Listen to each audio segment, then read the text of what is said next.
Hello everybody, this will be a basic how-to tutorial on market Cipher B. Personally, it's the indicator that I use. I'll leave a link in the description if you guys want to check it out. First, if you guys liking this video, please give me a thumbs up. I work really hard to make all these videos for these guys and I appreciate the help. Anyways, moving on to the first part is momentum waves, and momentum waves is the bottom part, the indicator that you see on my chart, market Cipher B. I turned everything off except for the blue and white waves in this case, and in this case I'm going to be using the 4-hour just to kind of identify how the indicator kind of works in a way. And so as you can see, it goes based on buying and selling momentum, or I guess can be best described as pressure. How it works is when the blue wave gets higher, it tends to mean the trend or price is exhausted and it kind of has to come down. And as you can see, you can kind of draw the trend with the waves, and you can kind of see how price kind of moves with the indicator and kind of moves with the trend. As you can see, as our momentum is getting lower, price is kind of getting overbought, and you can see it kind of pumped up as momentum was getting kind of oversold in a way, and then price kind of went down. And so this is just a basic way of looking at how market Cipher kind of works with the momentum waves. Another good trick to this also is using your higher time frames and kind of working your way down when looking at these momentum waves compared to price. And so let's start out on the monthly time frame. As you can see, we are kind of like overbought compared to the momentum waves, and it's kind of sloping down. I'll turn off the DBSI so it doesn't get confusing, but you can see price is coming down as momentum is coming down. And over here, you could see momentum was exhausted and price went up.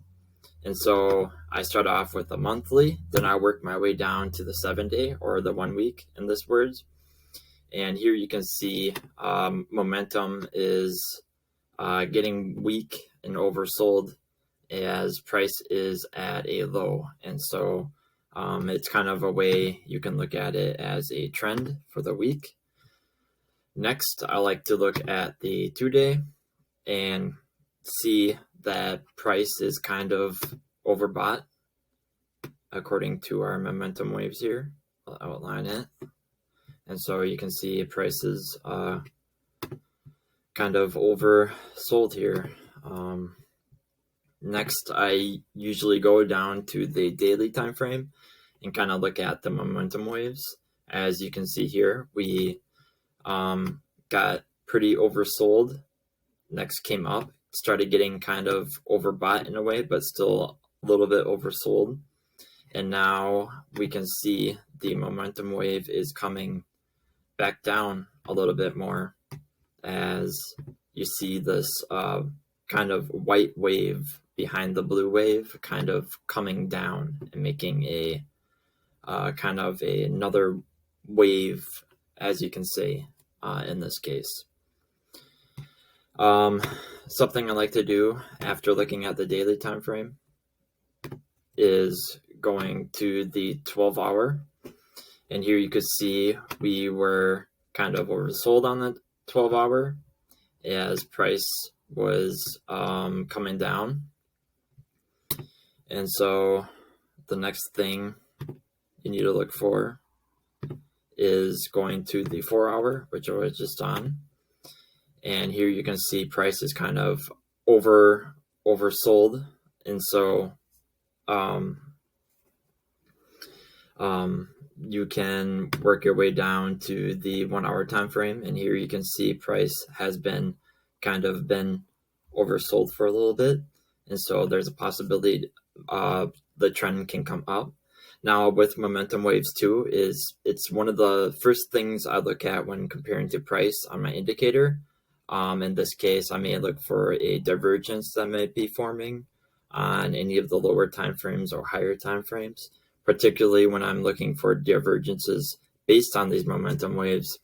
I'm looking for the lower time frames, say the 12-minute to 4-hour mainly, and occasionally you'll see kind of divergences forming on the daily time frame, and so you can kind of get a feel of where the market's heading in a kind of a macro big picture in a way. Again, to kind of reiterate and recap of what I went over, I tend to work my way up towards down, so starting with the monthly time frame, then going to the weekly, 2-day, daily, and then my lower medium term time frames. With momentum waves, it kind of goes with price, and you can see if price is going to come up or down based on the time frame.